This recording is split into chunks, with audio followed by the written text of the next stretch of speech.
you guys, first step, we logically have to pull the wheel. Now the thing is, this has an electric motor that's going to turn the whole rotor, but it's also going to turn the axle, which is going into the transaxle, which has a differential, which means it's going to turn the other side.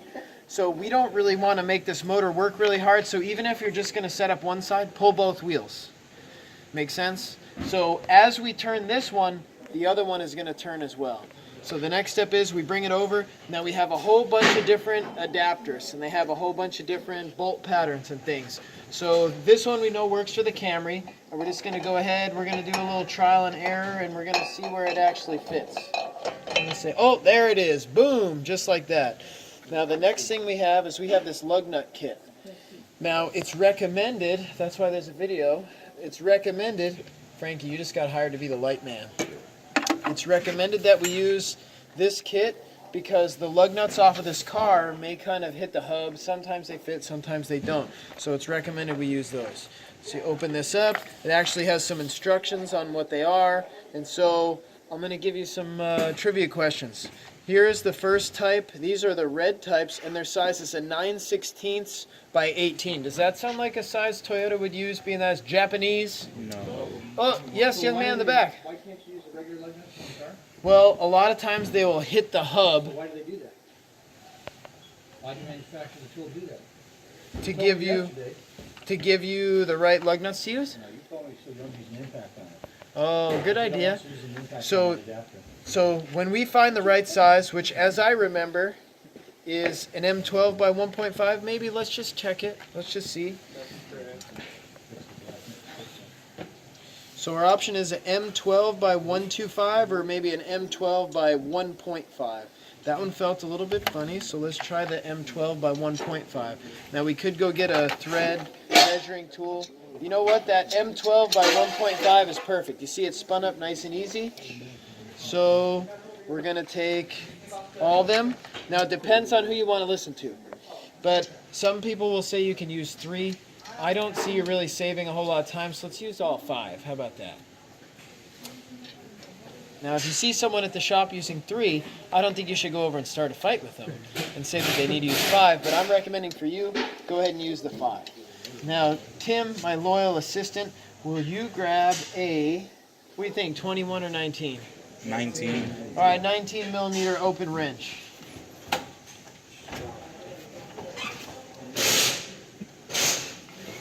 That other side does not want to turn. Make it. Now, depending on the car too, sometimes it does help to put it in neutral. Shouldn't really be necessary because it should just spin through the differential, but I think we're going to put this one in neutral. So, open and wrench, thank you very much. You guys are good. So watch how we tighten these. We're just going to kind of grab and just snug it up. And then we'll do the same. We'll spin it.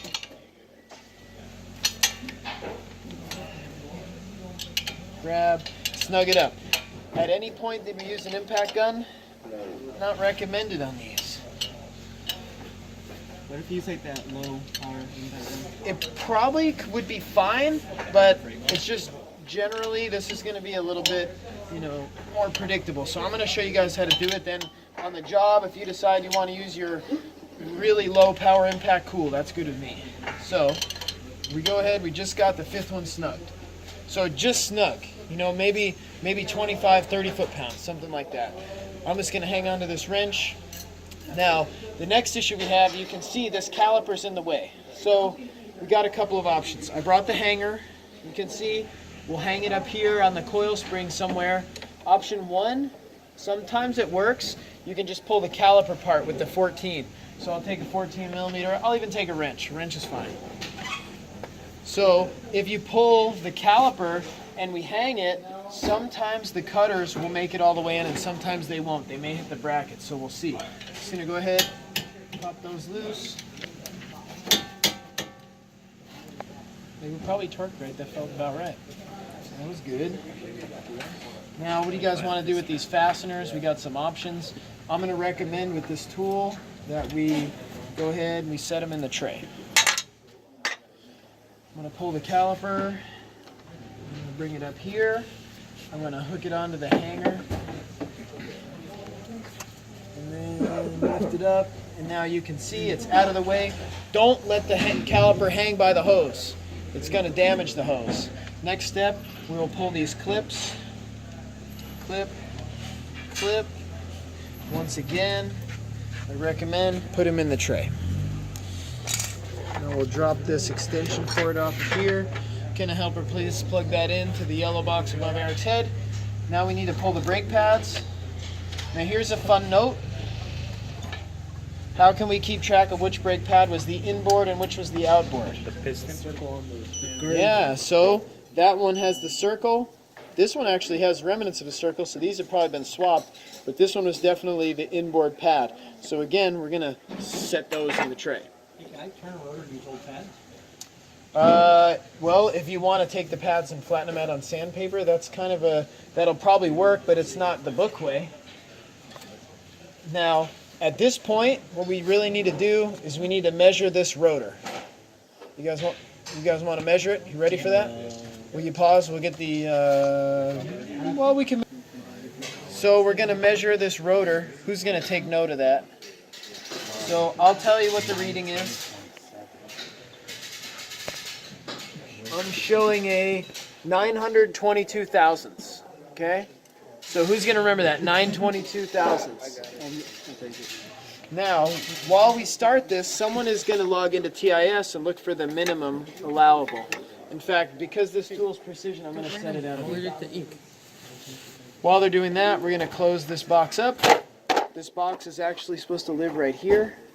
See this? That's where that's supposed to go. I probably won't keep it there because you guys are crazy and you'll mess it up. Now, these bits need to be rotated occasionally, but it looks like they're pretty fresh, and they're both on the number 2. So it's looking like they're fairly healthy right now, so we're going to run it. A couple little run-throughs on these controls. You guys see this knob right here? This knob basically locks the cutters. Now that it's loosened, I can turn this knob, and that's moving the outside cutter. Or I can turn this knob, and that moves the inboard cutter. So we're going to open it up a little bit more. Now this knob right here, if you guys know, right here, this is actually running the cutter in the whole head. And this is going to run the whole head outward. So I'm going to run it outward a little further. And then I'm going to come around here and get in your way because I have to.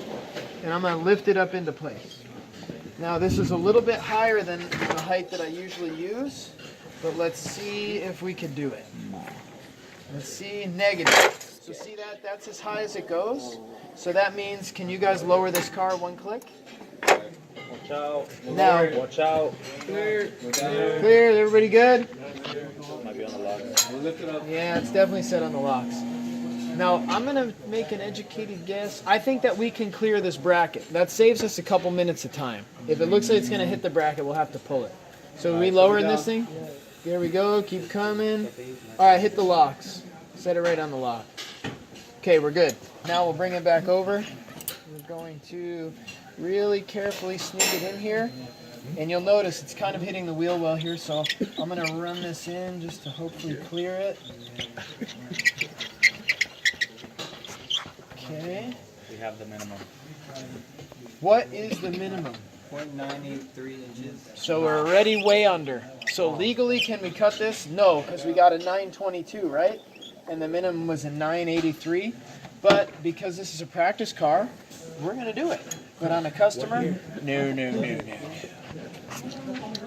So we need to sneak this in here.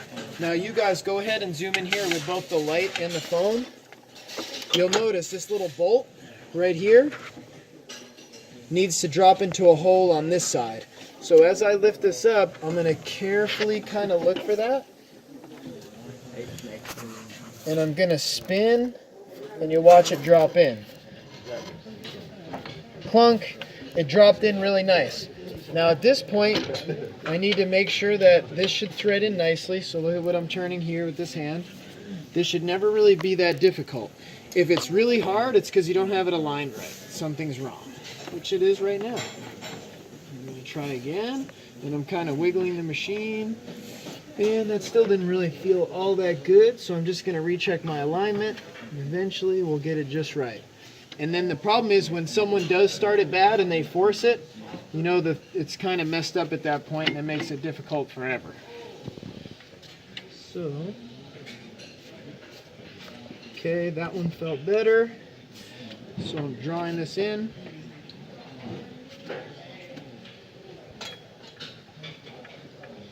What are you rotating? What does that do? This is threading into the hub Oh. right here. And it's usually a little bit easier. This one's being a little bit tough. It's all right, we're making it happen. It may be time to kind of clean the threads up on this thing.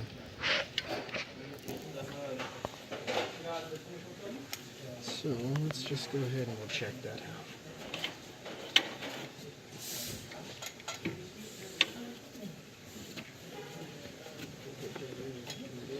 It's kind of tough. It is. It's probably kind of like galled up.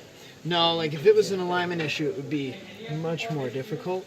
But we may end up actually, let's go ahead and you guys grab some WD-40 or some liquid wrench. Who can run on that? Aaron, you know where my card is? Pause. Yeah, so we're going to go ahead and kind of clean that little bolt up. Get a little bit of lubricant in here. Yeah. Oh yeah, it's going to thread right in. There's a threaded hole. On the rotor to make it break better. But PK, Okay. should you be spraying WD-40 so close to the rotor? Well, as long as it doesn't hit it, we're all perfectly legal. Frank, I'm handing this back off. So, Right inside the hub. Of the we just lubricated some of the threads. new one that's going It's not going in easy. You got the wrong angle, or it's not lined up. No, we got the angle right. It was just, you could tell it was kind of galled feeling. That's damaged. The threads, the female threads, the receiving threads. Are Yeah, it was a Remember little last time We dry. had to replace all three of these.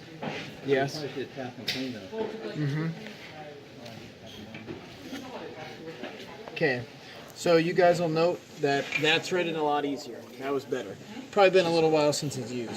So at this point, we've got the machine turned on. Now we can go ahead and if you look at this orange handle, we can loosen that, and that gives us the ability to turn the whole assembly like this. Now there's a little note. We're gonna run this out. Bring it out, bring it out, bring it out. And we're gonna kind of pick an angle that's gonna work well. Now I want you guys to look at something. Randy, you're gonna kneel down and you're gonna look at this threaded part. Can you see where my finger was right there? See that threaded part? You've gotta be real careful of this part right here. That part can't hit something or get like banged up or get kind of wedged into anything. Make sense? So we're gonna set this in a place where we know that's not gonna be a problem. And I'm gonna say right about where we're at looks pretty good, because if we run it in, it looks like we'll go all the way in before that thing hits. So that's one thing you gotta be real careful of. So that looks pretty good. So I'm now gonna lock it right here. Boom, now that's locked. And in fact, I'm gonna make sure it's nice and tight. Okay, now with that tight, the next step is we need to kind of center this. So you notice this whole head is loose right here. So we're gonna get it roughly like in the middle. And then we're gonna just go ahead and kind of just snug this down right here. That's for the whole head. You see these little wing nuts? We're gonna loosen the little wing nut right there. And we're gonna loosen the other little wing nut. And then we can start to run those in. So if you look right down here real close, as I turn this, that's moving the cutter. This is moving it in. So we're just going to basically touch it, and then we're going to back it off so it's not touching. And same with the inner one. We're going to basically run the inner one in. And if you see my hand right here, we're just running that in, and we're just going to touch it, and then we're going to back it off. So now we know that those are close, right? Okay, so now that those are close, we're going to double check this, make sure this is tight, make sure that's tight, make sure the head is tight. Then the next step, we're going to actually go ahead and we're going to turn it on with this switch. You guys can see that? Right here, we're going to turn it on. Now at this point, you are not ready to cut. what you need to do is you need to hit start. In some cases you can hit reset, but in this case it's ready. We just hit start. Now just watch, it says wait. Now I don't think it's ready. Now, do you see that number? 7.7, 6.1, 5.6, 5.1. That's the amount of run out that it's measuring. So it's compensating right now to achieve 0 run out. So once it drops low enough, 2 thousandths or less, or we can even get it even lower, it'll be optimum. That means it's going to be ready to actually resurface. So, under what? It will when we start to do the chips, definitely. What's that noise? It's a solenoid right here that it's cycling this solenoid to actually do some of the adjustments to true it so that it's going to have no run out. Now look, we're at 0.9, so 0.9 is good. And in fact, if you look, the optimum light is lit, so that's really good. This is going to be the winner. So at this point, now we're true, we can actually go ahead and start to make our scratch cut. If we take this off and reinstall it on the hub, we need to do that again. Anytime we change the relationship of the machine to the hub or the hub to the rotor, you have to redo that process. So when we switch sides, we have to do that again. So now that we're ready, there's a couple things that we're going to do. One, I'm just going to go ahead and touch this outside one. Like, you're going to do it like you're kissing your grandma. You don't go in real fast and you end up with a mushy kiss to grandma. You just a light one, just there you go, grandma. That's what you get. A little and the same on the inside. You can hear that noise? That's it contacting the rotor, and it sounds like there's a little bit of run out there, huh? And now the inside one, you'll hear the second one is going to set up. Hear the second one now? Now they're both hitting. So at that point, what you guys need to note is they're basically not cutting much off, they're just a scratch cut. So that's essentially what we would consider to be like a 0, right? That's 0. Now once we're zeroed out, what I'm going to do is I'm going to run this, and we're going to get our chip cutter, our chip catcher right out here. I'm going to run this to the outside edge, because this has a lip on it, and I want to make sure that we get the lip knocked off. If we don't, it could stall the machine. So here it comes, we're getting close. Listen to the pitch. So there we go, not a whole lot of a lip. We just knocked that little lip off. Now, I don't recommend while it's spinning, but I'm going to feel it. Good, the lip is gone. Now we're going to run in. I'm coming in, coming in, coming in, coming in. That was mostly for the lip, but also so we could find our 0. If we don't know 0, we can't really set our cut depth. You hear that? Big nasty lip on the inside edge. You want to know why that's there? Well, when it got cut the last time, they didn't run the machine all the way and they left a little gap. That's not really good, so let's see if we can slowly kind of knock it down. Well, it's bound up on something. That center, yeah, it's definitely not hitting. But you're good. You guys remember how we saw where that screw was going? If that hits it, it's really bad. So if you feel like it's hard to turn the knob, definitely recheck that, because that's happened more than once. And I've done it myself, so.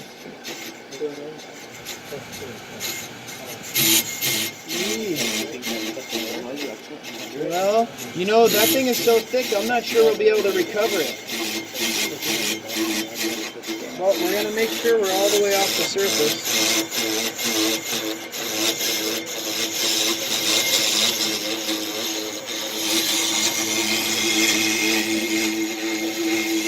We're almost there. Yeah, it is. It's not because of wear, it's because somebody didn't run it in all the way. Yeah. Well, that's as far as we're going to go on it, because realistically it's so thick that it's just going to take too much. But now we're definitely past where the pad hits, right? So our entire cut will be more than the pad contact area, so we'll be good. So from here, I want you to look at these lines. Each line is 1/1000th of an inch. So if you're looking at this line right here, I'm going to say, how about we go, that's 1, 2, 3, We're gonna get a little high on this one. We're gonna do 5. Don't do more than 5. And then same on this one. 1, 2, 3, 4, 5. 5 is a heavy cut. But we need to do a heavy cut because this thing's got some issues. Then we need to lock it down and then lock it down. Now, as soon as we go ahead and we push that to engage it, it's going to start cutting. Now, when it does that, it's going to be really prone to whining and grinding and making noise. So Frank, you hold that, and I'm going to have this. Hopefully it's got room to fit. If it doesn't, we may have to actually tweak it a hair, but I think we made it. So that is like basically going to dampen. It's a little spring. Yeah, it's chatter control. It's going to reduce the chatter. So the next step is, Randy, if you look right here, I'm going to go ahead and I'm going to touch that button. I'm going to basically pop it in. Boom. Now it's going to start to auto feed. Now note, it's just going to go ahead and make a pass.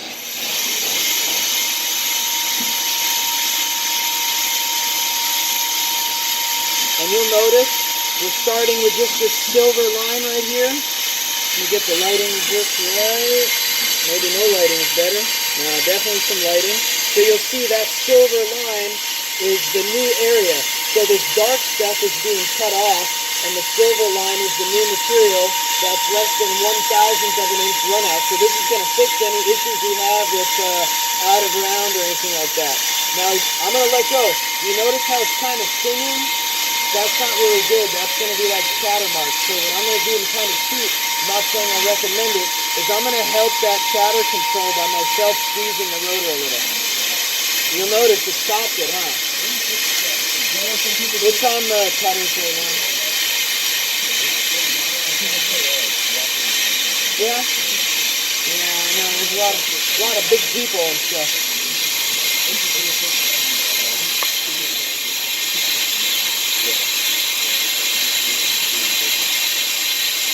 So you guys can see the chatter thing's on there, but you know what? This rotor's getting thin, and the thinner the rotor gets, the more prone it is to chatter. Especially going to be like that.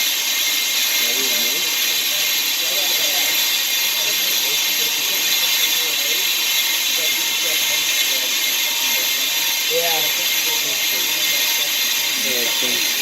Yeah, and I'm definitely not recommending put your hand in there, but I'm doing it because it's my hand and I'm responsible for it.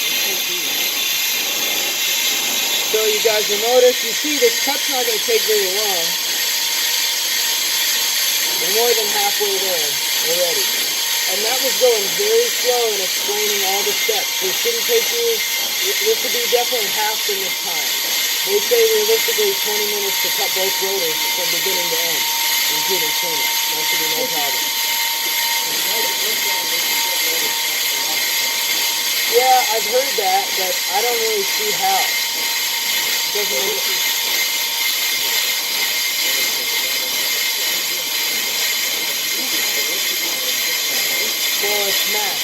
So as this is cutting, a good point, if there's any runout or any abnormalities in the hub here, or in the, the way the rotor sits, or a flake of rust or whatever, this setup is going to make up for that. Now hear that chatter?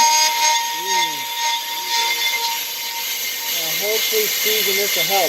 Now that's going to leave a mark, so we're going to point out what that mark is. That chatter, that's really not good. That's bad.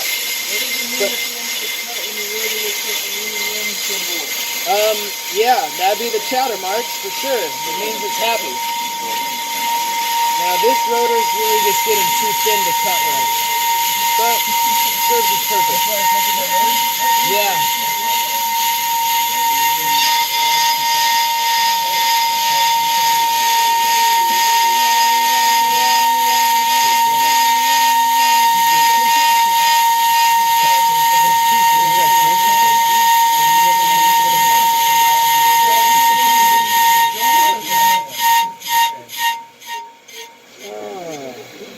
So, yeah, it's going to be pretty. So let's see what that looks like. Now, I stopped it. I pulled the auto feed, and I myself am going to shut it off.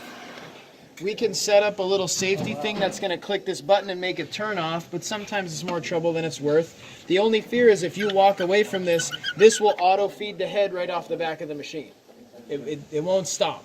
There's no stop method because we have the the disable switch disconnected. So if you look in here real close at that camera, look at that weird zipper mark that's showing up. We'll get the lighting just right. You see that zipper mark? That's the chatter. That's going to be junk. If you drive this car and hit the brakes, it's going to sound like someone's unzipping their pants every time you hit the brake pedal. And you're thinking like, nah, I don't want to be hearing all that stuff. So this is a no-go. But I'm attributing the reason that it's super prone to chatter because it's just way too thin. Now, if the rotor wasn't too thin, I'd recommend we could take these bits. If you zoom in onto these bits really close, right over here. You're also not really supposed to blow on it, but I had to get it out of there. On these bits, there are marks. There are little dots. So it's super hard to see, but there are 2 dots exposed on there. So it goes 1 dot, 2 dots, 3 dots. We could actually undo this little Allen and flip this bit to make the 3 the cutting edge, and we do the same. Make that 3 the cutting edge. Then they'd have a fresh edge, and then when those edges get dull, we could take this bit, move it to the other side, and start over at 1. So you get 3 edges on one side, 3 edges on the other, so you can have a total of 6 different edges. They can't be flipped upside down like some old machines you could. So these bits should probably be changed, but I'm going to say most of the reason we're chattering is this rotor's just too thin. It doesn't really have any way to dampen some of that chatter. So basically that's the process. Now let's go ahead and let's measure that. The precision measuring tool, let's do that again. And at this point, we'll also, this would be a fail. You guys understand that. That chatter mark is a no. But let's go ahead and we'll pop this machine off. Would that only affect like noise or? Mostly noise. It's not really a safety thing, but if you do the brakes and they hear a weird noise, somebody's not happy. So we're going to just get that there. Tim is going to pass that over. Now, do you guys remember what we had before? 922, I believe? Okay, so let's see how much we took off. I'm going to zero it out. 918. Put it in. And we've got, I see a 914. So what did we cut off? 8 thousandths, that's all, which is pretty close. I tried to set the machine for 5 and 5, so it should have taken about 10, but apparently I did 4 and 4. So this machine, when we set these, the little half marks, so go ahead and we'll look at this again. The little half line is like a half, and then the whole is a 1, and the half mark is a half thousandth, and then a thousandth. So if we were looking at this line right here, right? If we're at that line which is lined up, that would be a half a thousandth, 1,000th, 1.5, 2, 2.5, 3, 3.5, 4 thousandths on one side. And 4 and 4 will be a total of 8. So you kind of got to do that figuring. You saw we cut quite a bit off with 8 thousandths. So if you look at some rotors with some defects, with 8 to 10 thousandths, you should be able to clean some stuff up. But if you don't have a margin of at least, I'd say 20, I don't think it's worth really trying to fix. Because if we had to make another cut, we'd be approaching that 20 and we'd be like right on the border of minimum. Now, if we overcut it and now it's too thin legally, the customer's not going to pay the labor for you to wreck their rotor and then buy the new part, which means you are going to eat the time that you just spent cutting that rotor, and then the service advisor is going to have to sell them rotors that wasn't part of the quote originally. So it's kind of a mess. So you need to start, kind of get a feel for what you have to work with. This one, as you know, the spec was what? 9, it was upper 9s, it was almost an inch, so we're well under on this one. We're getting close to like 1/10 of an inch under. So, if that makes sense? You guys have any questions? I'll post the YouTube video. Sound good? All right, there you go.